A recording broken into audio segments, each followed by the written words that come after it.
The CBS Radio Mystery Theater presents...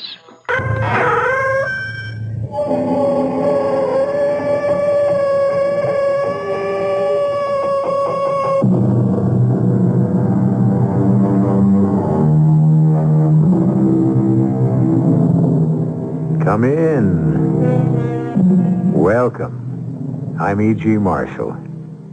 The great French writer Balzac called life the human comedy. Our own Mark Twain saw it as a human tragedy. What's in a name? There are a great many laughs in a true tragedy, and plenty of tears in a genuine comedy.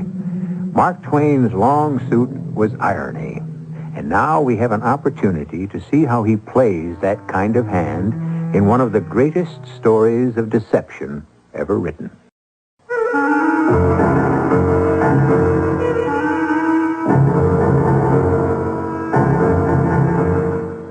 Our mystery drama, Is He Living or Is He Dead?, was adapted from the Mark Twain classic especially for the Mystery Theater by Sam Dan and stars Alexander Scourby. I'll be back shortly with Act One.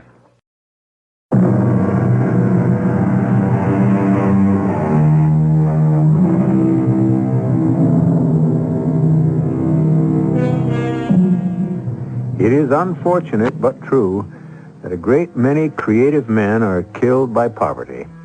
As a matter of fact, the circumstance has been so universal that it has even been made romantic. How many stories, operas, plays are about artists who starve in garrets? Van Gogh, Schubert, Mozart, Rembrandt, Poe, to name but a tiny few, all died of neglect. Must it be ever thus? Mark Twain is about to present another perspective.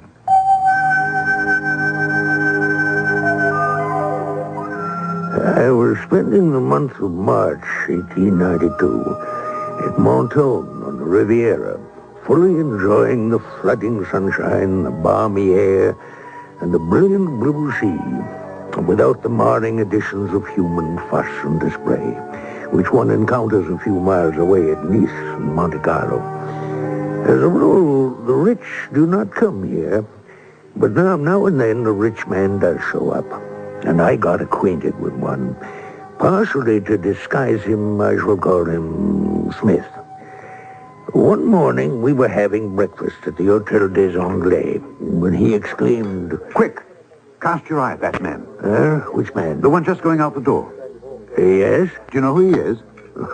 Why are you so excited, Mr. Oh, no, do you? Well, I think so. He spent several days here just before you arrived. Do you know anything about him? Well, someone said he's an old, retired, and very rich silk manufacturer from Lyon. Or was it Lille? Well, what else do you know about him? Well, I don't know anything about him except... Except what? Well, I would assume he must be all alone in the world. Oh, why? Why? Well, he looks so sad and dreamy, and he doesn't talk with anyone. Would you know his name? Yes, it's Théophile Magnan. Well? Well, what? Well, what are you going to tell me? Tell you? About the old gentleman. Oh. Smith, taking you by and large, you're quite a character. Here, the mere sight of a person sends you into a perfect fit. One might have thought the man was Jack the Ripper, the way you seem to take on about him. And now you simply cannot say, "Oh," and just haul down the flag. Smith? Smith, are you awake? Shh, I'm trying to think. About what? It's one of Hans Andersen's beautiful little stories. Well, how did he get into the discussion? I remember only one part of it. Do you remember the old man who just left? Seems a child has a caged bird, which it loves, but thoughtlessly neglects, and the bird pours out its sweet song, unheard and unheeded. You follow this? Well, yes. In time, hunger and thirst assail the poor bird. Its song grows feeble and plaintive, and finally ceases, and the bird dies. Well, the child comes by, and you know what happens, don't you? Well, I would say the child sees the poor dead bird and is smitten to the heart with remorse. And then with bitter tears, the child calls his mates, and they bury the bird with elaborate pomp and the tenderest grief. Oh, then you have read the story. Oh, it's an old story.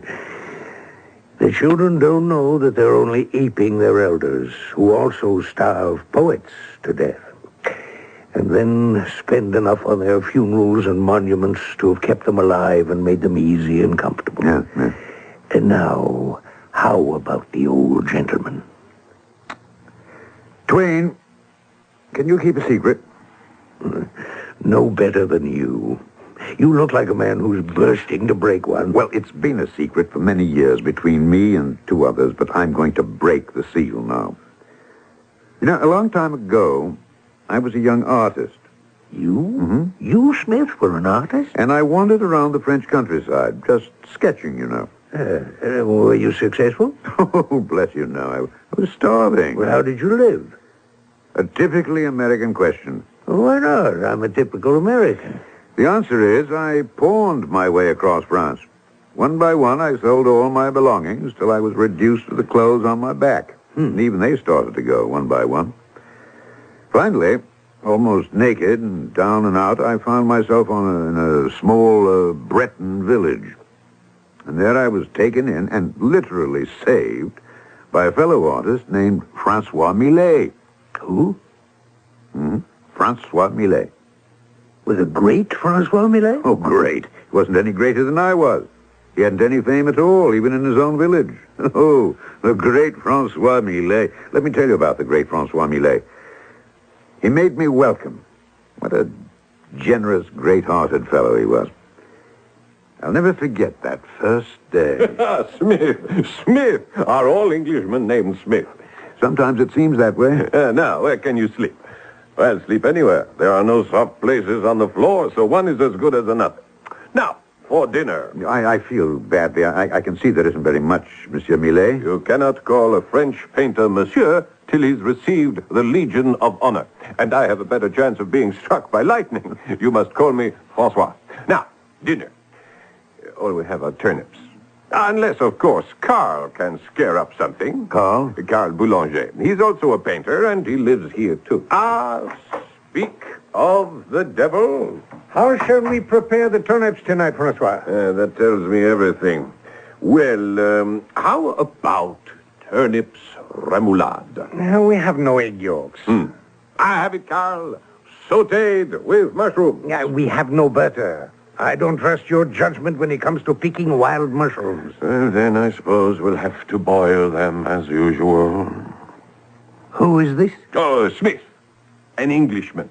Smith, this madcap is Carl Boulanger. How do you do? He doesn't look like an Englishman. All Englishmen are supposed to be rich. Smith is a painter. Poor devil. Why didn't you arrange to be born in France, and then you would have learned to starve properly? I can starve as decently as any Frenchman. What's that? What? That canvas against the wall. I just noticed it. No, that. I call it the Angelus. It isn't too bad, eh, Smith? I've never seen anything like it. It's a masterpiece. There's a feeling of oneness with God. Carl, I have a confession to make. Yes, Francois? I was offered 5 francs for it. When? Last week. Yes, a week ago, Thursday. And what happened? I turned it down. You turned it down. Francois, 5 francs means a dozen eggs. A pound of butter. I know, but you see, the man appeared anxious. Yes? And so I asked for 8 francs. And? He said he would think about it and let me know. Oh, the kiss of death. Why didn't you take the 5 francs? You mean you would have Francois sell the Angelus for 5 francs? Right now, I would sell it for a pork chop. Sautéed with onions, and without the choke vinaigrette, salad niçoise, and a very dry Bordeaux. Carl, when will you learn that the proper wine for pork is a light burgundy? I must educate your palate. You have scored. What a fantastic pun. Don't you get it, Smith? No, I'm afraid The English as a rule, Carl, are rather slow in these matters of humor. Francois was also my painting teacher, and you see, he has educated both my palate and my palette. You still don't get? Oh, yes. Yeah, it is rather funny. No, you're right. It is a rather feeble jest. But you see, it passes the time, and then we forget how hungry we are. And how tired and disappointed and disillusioned. Oh, come, Carl, one cannot have everything. Look at what we have in this room. Behold these canvases, a feast for the eye, a feast for the mind, a feast for the soul. And not even a crumb for the stomach. Be of good cheer, Carl. Perhaps tomorrow something will turn up. I caught you. Another pun. You get it, Smith? What will turn up tomorrow will be another turn-up for dinner, as usual. Oh, yeah. Yes. Well, now, gentlemen, the situation is quite serious. We are on the verge of starvation. As usual. And we must come up with a solution. I agree. What do you suggest, Francois? I don't know. How about you, Smith? Nothing occurs to me either. Well, then, let's sleep on it. Which we did. After having had, of course, a boiled turnip for dinner. The next morning, I was starved, but that was nothing unusual. I decided to take the bull by the horns. I looked at Millet's paintings. How could anyone in his right mind not jump at the chance to buy them? Accordingly, I placed a few under my arm, the Angelus, Man with a Hoe, the Woodcutter, and Death, and I began to knock on doors. Practically every door was slammed in my face. Only one elderly woman deigned to talk to me at all. What are you selling? I see. That's painting nonsense. Oh, but, Madame, I assure And you... have you joined the other two? The scoundrels, the ne'er-do-wells? Madame, if you The please... good-for-nothing lazy tramps who refuse to work for a living. Madame, painting is one of the most difficult of all occupations. Painting a house, maybe. Madame, I am here to help you to get rich. Ah. You must admit that there are paintings which are worth millions, yes? Now, admit it. Well... Here is your golden opportunity. A few pennies invested today will bring fabulous dividends tomorrow. How do I know? Because these are the paintings of the great Francois Millet. The great Francois Millet. Yes, madame. These paintings will increase 100-fold, 1,000-fold in value, because Francois Millet is a genius. He is... There's no doubt about it. Who says so? She slammed the door in my face. And at that moment, a great light exploded in my brain. Who says so? I raced home. I couldn't wait to share this flash of sudden insight with my companions. Hunger creates great divisions, Francois. Continue, Smith. She and everyone else in this town, they don't make up their own minds. They don't decide things for themselves. Oh, but that's how people are everywhere. And so she looks at you, Francois, and at me, and at Carl. How's she to know that the paintings have merit? It should be obvious. Of course. The colors, the figures, why, it's all over the canvas. But unfortunately, no one has told her that as yet. What do you mean, no one? I've been trying to sell these paintings for months, years. I patiently try to explain. But who are you? Who am I? I'm Carl Boulanger, a painter. No, you're Carl Boulanger, a shiftless good-for-nothing who would prefer to beg for his bread sooner than work for it. Who has perpetrated this infamous falsehood? And so am I, and so is Francois. What he says is true, Carl. And yet, if someone in authority were to say, Francois Millet, truly a great master, why, overnight, Francois would be the toast of the town. Yes, authority. That's what the people look for. No one wants to make up his own mind. Therefore, Francois, we shall have an authority to authenticate your greatness. An authority. Of course. A great Parisian authority. I know Professor Louis de Courbet. Who? He's the most respected professor of art at the university. No, he won't do, Francois. But he's the most learned. We don't want learned people. We want famous people. Oh. I have it. Madame Lucerne. She runs the most talked about salon in Paris. You mean the most notorious? Now, if she says a painting is great, It'll be hailed as a masterpiece. Yes, but does she know anything at all about painting? Probably not. Well, then how? Well, the question is, who should go? You are the smoothest talker, Carl. No, I nominate Smith to be our envoy. Me? Why? Because you're the handsomest. Oh, but what does that have to do with the... Do you recall the legend of the Golden Fleece? Oh, yeah. And the legendary band of ancient Greek heroes who went after it. Whom did they choose as their leader? Not Hercules, the strongest, or Ulysses, the wisest, but Jason, the handsomest. Because they knew it would be necessary to seduce a woman in order to win the prize. Oh, but I no... You may not have to go that far. And what if he does? We must all make sacrifices for art. Yes, and some of us must make heavier sacrifices than others. But, as you can see, there's more to becoming a famous artist than merely painting a great or even a good picture. Sometimes one must play the game of love and even the game of death. However, all that is the affair of the second act, which I shall bring you in just a few moments.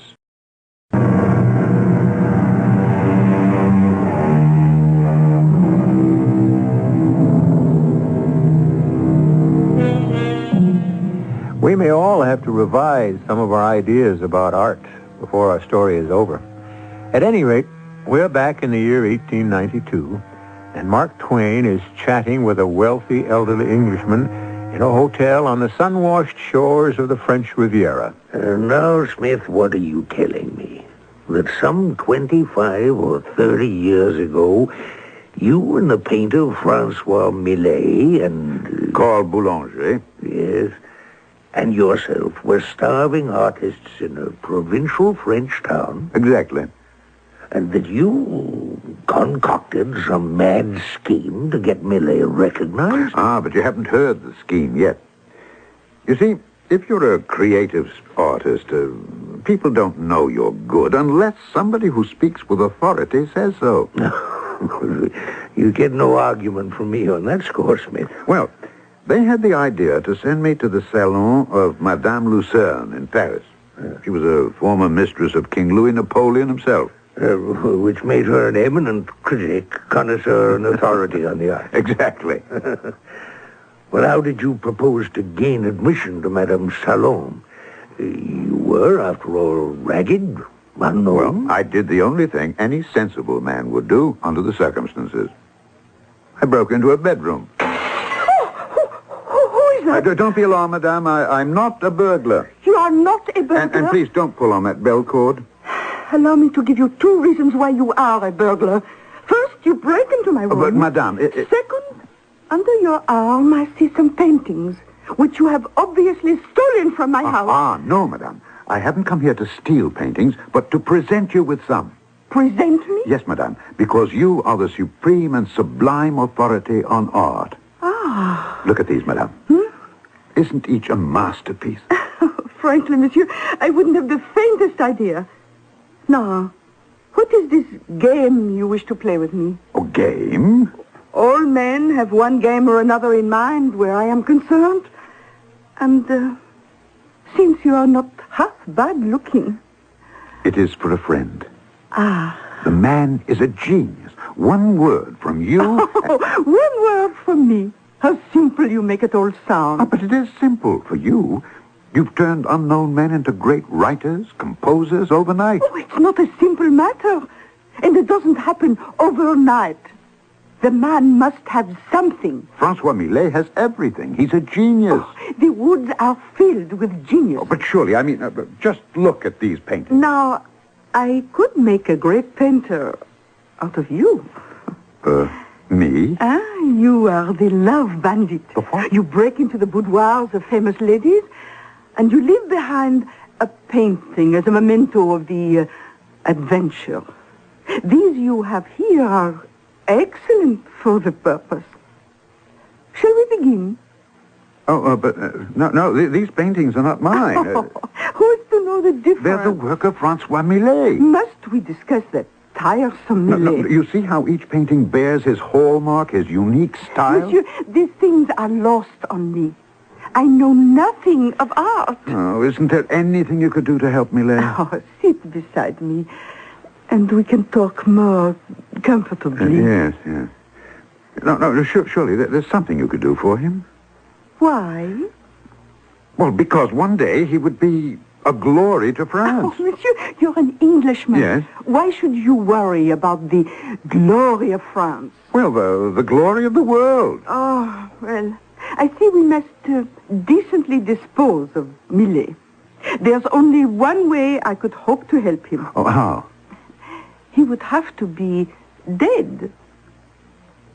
Dead? I'm sorry, but that's the way it goes with geniuses. Now, where were we?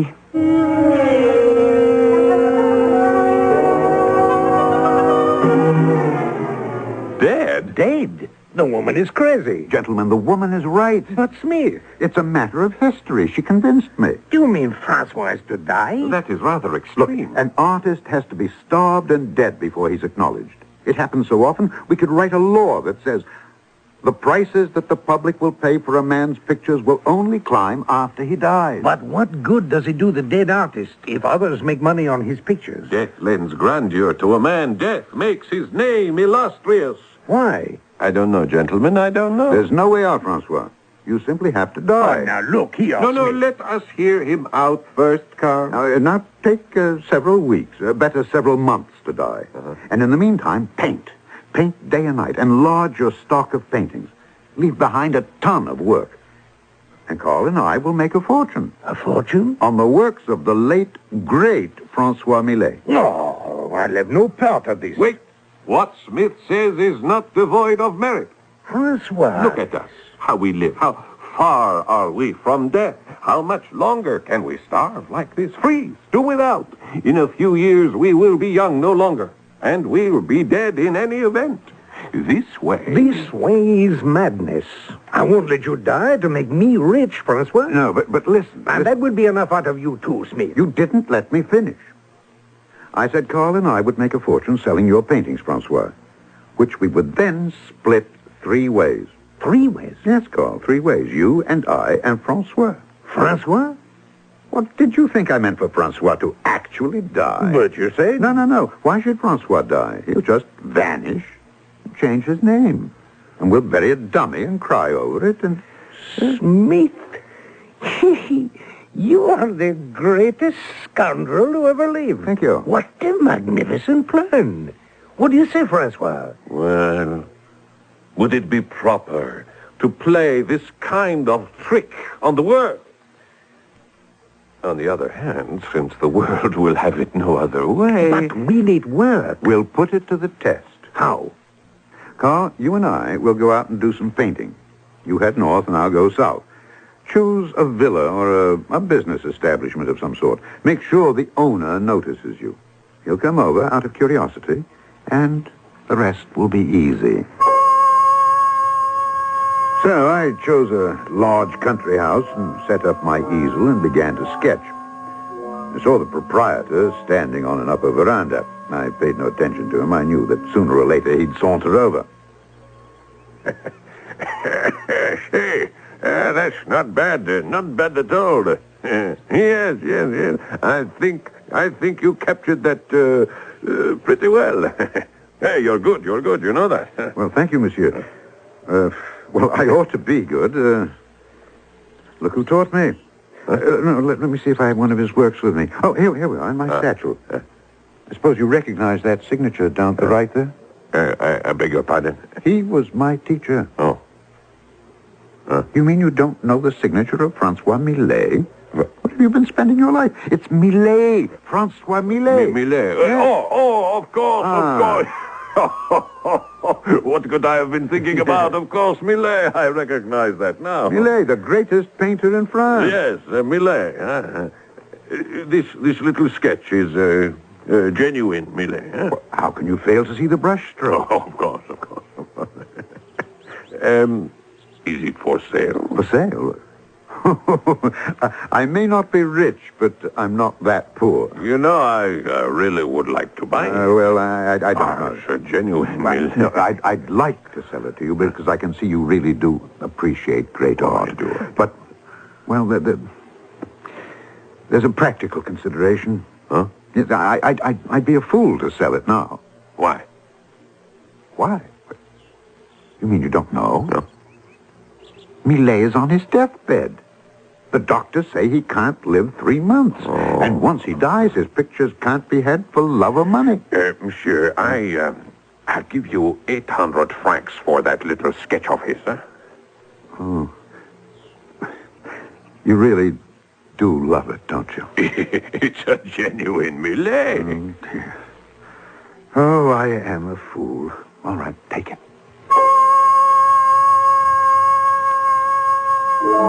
800 francs, Twain. And Millet would have sold it for a bottle of wine. You know, 2 years ago, it sold at auction for 80,000. It's a mad world.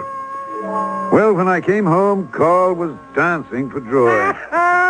1,000 francs! Yeah! I sold Francois's picture of the little girl and her mother for 1,000 francs. Well, your 1,000 francs sale, Carl, and Smith's 800. What a feast we can make this evening. This evening, Francois, you'll have to get sick. Sick? Oh, I never felt better in my life. Tonight, you will take to your bed with the illness that will finally kill you. All right, all right. After dinner. You'll have to look pale, wan, weak for all the distinguished visitors. They'll flock here in droves. Why? Well, because they'll want to see you die. He's right, Francois. No one would walk across the street to see an artist who's alive, but they'd travel the length and breadth of Europe to see what dead. Well, you may as well prepare yourself, Francois. You're about to become an institution. And this place is going to be a shrine.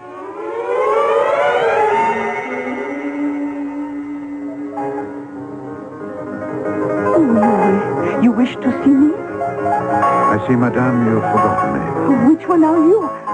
Oh, Mr. Smith. I'm sorry to intrude. Oh, well, I am just listening to Mr. Schumann here. He's a composer. Oh, excuse us, please, for just a moment, Monsieur Schumann. Well, now, Mr. Smith, how have you been? Where have you been keeping yourself? I wonder, madame, if you remember your promise Oh, I never forget a promise. to help my friend? Your friend? Yes, Francois Millet.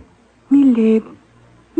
Oh, yes, of course, I recall now. But, Mr. Smith, I also remember telling you there was only one way I could help him. He would have to be dead. Yes.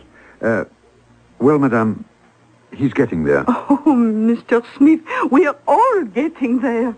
I know, but he should arrive there in less than a month. Eh? What are you saying? Madame, he's on his deathbed. Oh, this is tragic. Oh, here, sit by me. Now, what is he dying of? I believe a broken heart. A broken heart. Wonderful. Yes, his heart has been broken because the world has failed to recognize his genius. Oh, this Monsieur Millet, he's on his deathbed, actually? Actually. Oh, what a cooperative gentleman. Oh, he certainly deserves to become famous. I brought you some of his paintings. Oh, yes, I see. Oh, the unmistakable stamp of genius. His name shall become a household word.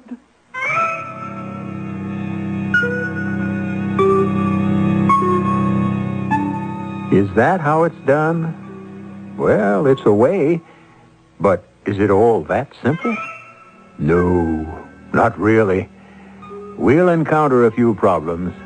After all, Francois Millet has to die in a convincing manner and in front of witnesses. Well, that's why we have third acts, isn't it? I shall return in a few moments.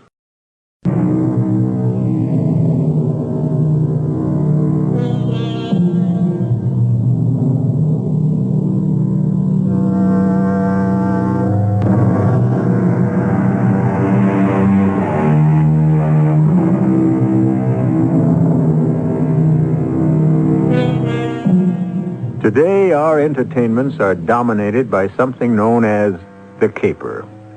This is usually an elaborate scheme to swindle something from somebody.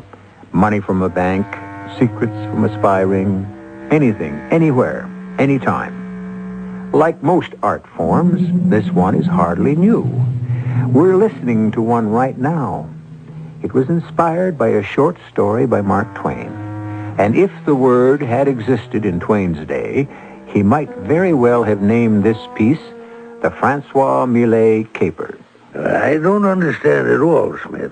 Why did you need this Madame Lucerne? After all, you proved you could make money by using Millet's name.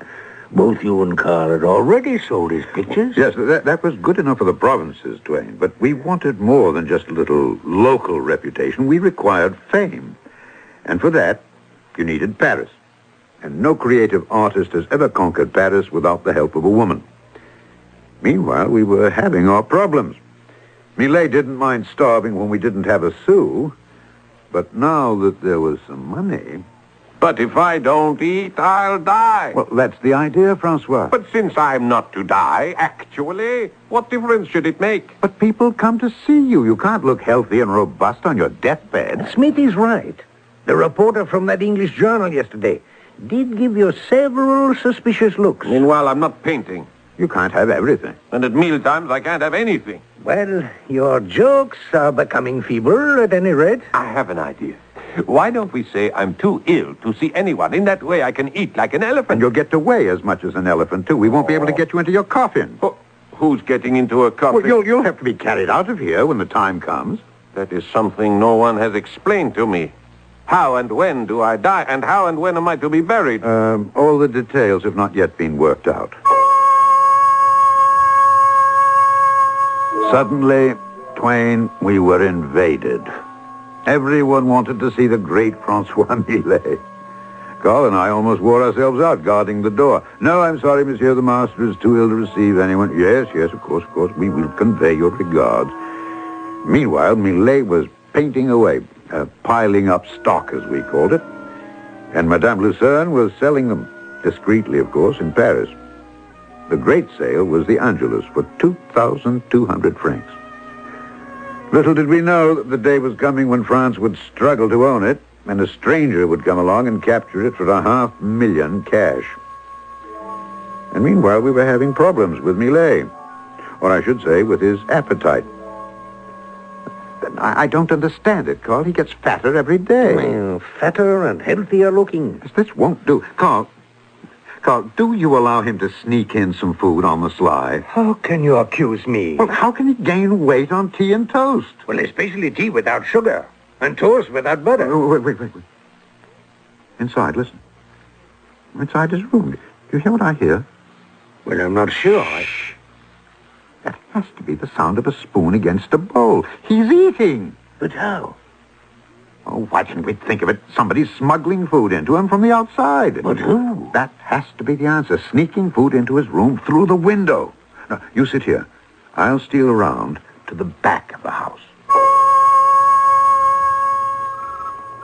What are you doing here? Oh, Why, it's Madame Maufrigneuse. Well, Explain yourself, Madame. Well, sir, Francois Millet is a genius, a great genius. He is? Who says so? Why, everyone says so. It's a known fact.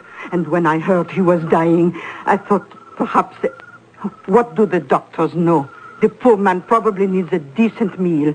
Well, no one is allowed into the house. And so Yes. Well, we can't have any more of this. Why not? Because the doctor says food will kill him. Should it matter? He's dying anyway. And you should see how happy he is with my soup and the roast fowl and the fish. Madame, he is not a goose to be stuffed for pâté. You needn't yell at me.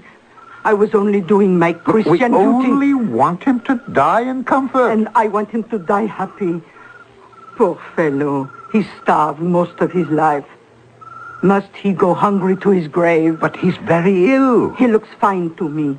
Fat and rosy. Perhaps my cooking can save his life. Or do you want him to die? Well, why would I want him to die? Well, there's nothing to be done. She could prove a great embarrassment, so we let her deliver the food every day, and of course Carl and I were forced to eat it. Meanwhile, the house was besieged. People came from everywhere for the death watch. It was unbelievable. Read what it says here in the Paris paper. The lamp flickers for Francois Millet, great painter, said to be in his last hours. Yes, all over the world. Look, in England, the final chapter in the Millet story. In America, look. Curtains for Francois. I shall die in earnest if I am not fed. What are you doing here, Francois? Why aren't you in bed? Wasting away. Look at me. Nothing but skin and bones while you two gorge yourself on Madame Muffineux's heavenly cuisine. It's not fair. This is the thanks we get for making the man a genius. Hang being a genius. When can I get a decent meal? Ah, really, Smith? We should hire a butler. Francois, back into bed. Quickly, quickly. Just the wing of the chicken? No. Not even the neck? Into your room. Quickly, Francois. I might as well die and be done with it. Now, let me see who that is. Oh, let me in quickly. Oh, Madame Lucerne, please. You know the whole world is talking about the great Francois Millet. Yes, Madame. A The tragedy. demand for his paintings rises by the hour. We have plenty, stacks of them, which Madame can take back to Paris and sell. Oh, no, monsieur. They will sell better after he dies.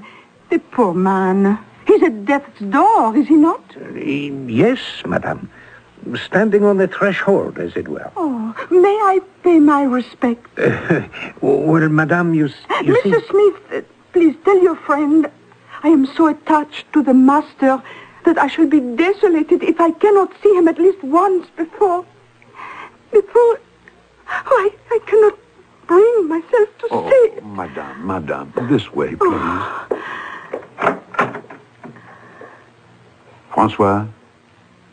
Francois, a beautiful lady to see you. Oh, poor Francois, he seems to be in a coma. Monsieur, he looks remarkably healthy for one who is supposed to be terribly ravaged by illness. Oh, well, looks are deceptive, you know. I thought you said he was at death's door. He is. Oh, well, timing, you realize, is everything in life, as well as death. This would be an excellent week. Oh, it would? Next week, everyone will be talking about a new opera by Wagner, and we expect some stunt or other from Alexandre Dumas the Younger. But this is a very quiet week. Oh, I see. Of course, I realize that man goes when he is summoned to the divine presence, and not a minute before. How true. However, yes. there is always the possibility that one is too busy to hear the summons. Yes. Well, as you can see, Madame, he is failing before our very eyes. Oh, poor man. Well, I must return to Paris, where I shall say, of course, that he died in my arms. How tragic. Yes. Well, I must hurry back there to speak with all the journalists. Of course. I had taken the liberty to order a coffin. A coffin? Yes. It should be at your doorstep at any moment. Oh. A most splendid final home for a man of such magnificence. Thank you, Madame. Well, I felt it was the least I could do. And now, if you will excuse me, I must return. Of course. Oh, do you mind if I leave this valise here? It might be too much trouble to carry back. Of course not, Madame. I thought I would stay longer, and I had brought a change of costume, but that dress bores me. Why not give it to some deserving charity? As you wish, Madame.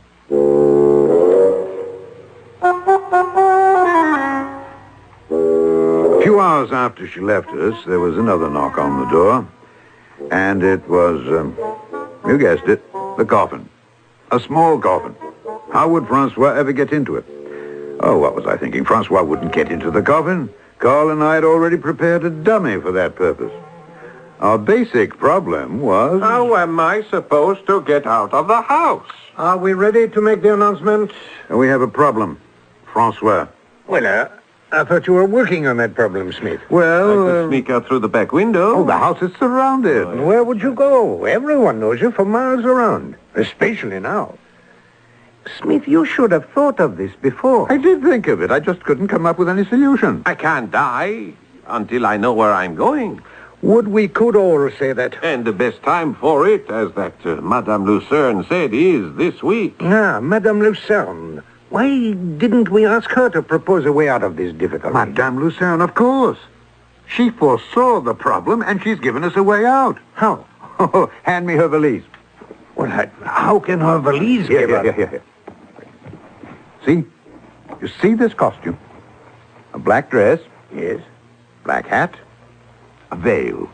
These are for the lady in black. Who is the lady in black? Oh, a mysterious mourner. A woman who loved you deeply, passionately. But who is she? Oh, no one knows. Put on the dress. Oh, but Come on, hurry, Francois. Come on, I feel ridiculous. You'd better start feeling sad. Oh. Very sad. No, just a few quiet sobs. Nothing loud, nothing uncontrolled. Just, let's say, the dignified weeping of a woman of high breeding and great dignity. Eh? Is that what she's supposed to be? Oh, well, would our friend Francois choose any other kind of mistress? Oh, by the way, is the coffin sealed? Coffin is ready. Fix your veil, Francois. Yeah. Oh, fine, excellent. Come, my friends. Those of us who loved him best, his pupils and the mysterious woman who loved him, we have an announcement to make to the world. Open the door, Carl. Ladies and gentlemen, I have a most melancholy statement to make.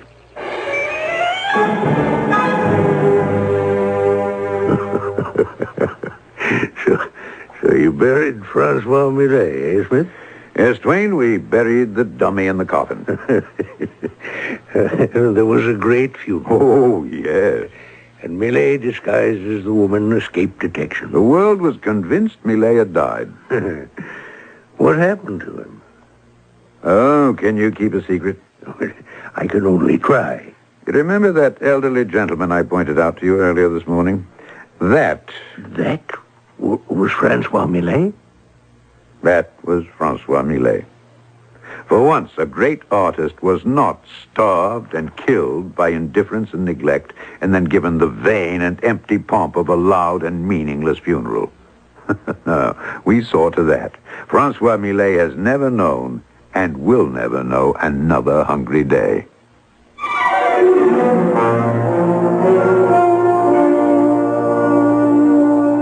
Who was it that said, "Live well, and that's the best revenge"? Live well. So few artists can manage it in the face of indifference and just plain misunderstanding. And when Mark Twain wrote the story, he did it in the spirit of, "Here's one for our side." Well, we're always on your side. And we'll be back here in just a few moments.